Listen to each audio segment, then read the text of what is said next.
তৈরি হচ্ছে মজাদার এক খাবার।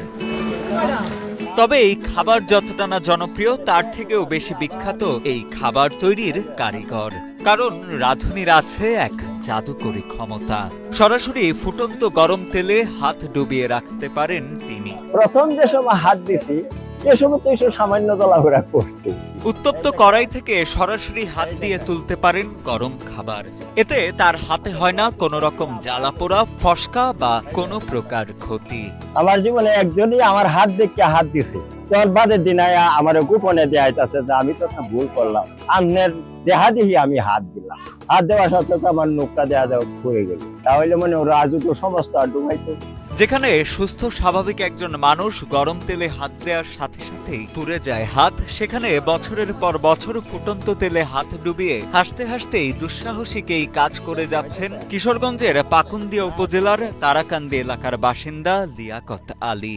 দীর্ঘ 40 বছর ধরে ডালপুরি, পেঁয়াজু, সিঙ্গারা সহ নানা ধরনের মুখরোচক খাবার বিক্রি করলেও একদিন হঠাৎ হাত দিয়ে বসেন গরম তেলে। প্রথমে কিছুটা সমস্যা হলেও পরবর্তীতে বিষয়টিকে ধীরে ধীরে রপ্ত করে ফেলেন তিনি।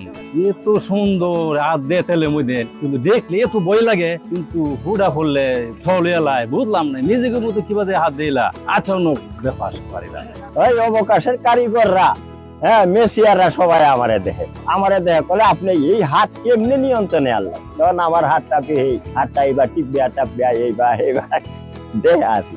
শুধু মুখরোচক খাবার খেতেই নয়, লিয়াকত আলীর ফুটন্ত তেলে হাত দিয়ে পেঁয়াজু ভাজার দৃশ্য দেখতে তার দোকানে জড়ো হন অনেকে। তার এই অভিনব ক্ষমতা দেখে কেউ হন হতভম্ব, কেউ হতবাক। কালকেও এমন সময় এসিলেন সাবেন বয়ে রয়েছে, কিছু ডাইল বড়া খাইলো, খাই আরে আমার একটা প্রশংসা করলো, চাচা আমরা চাকরি জীবনে এরম শুনছেও না আর এরম দেখছেও না। জানা যায় অভাবের সংসারের হাল ধরতে 40 বছর আগে তারাকান্দি মধ্যবাজারে একচালা ঘরে ভাজা পোড়ার দোকান শুরু করেন লিয়াকত। খাবার তৈরিতে তার হাতের যশ 8-10 জন ব্যবসায়ী থেকে তাকে করেছে কিছুটা আলাদা। পাশাপাশি গরম তেলে হাত দেওয়ার ক্ষমতা তাকে তুলেছে জনপ্রিয়তার তুঙ্গে।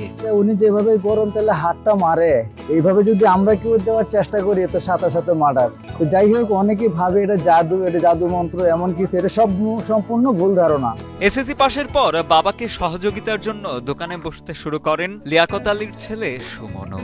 সুমন জানান, বাবা অনায়াসে ফুটন্ত তেলে হাত দিতে পারলেও তার পক্ষে সেই দুঃসাহসিক কাজ করা পুরোপুরি অসম্ভব। আমি এসএসসি দেওয়ার পরে আবার পাশাপাশি আব্বুকে হেল্প করতেছি। বিগত 20 বছর যাবত তেলে হাত দিতেছে।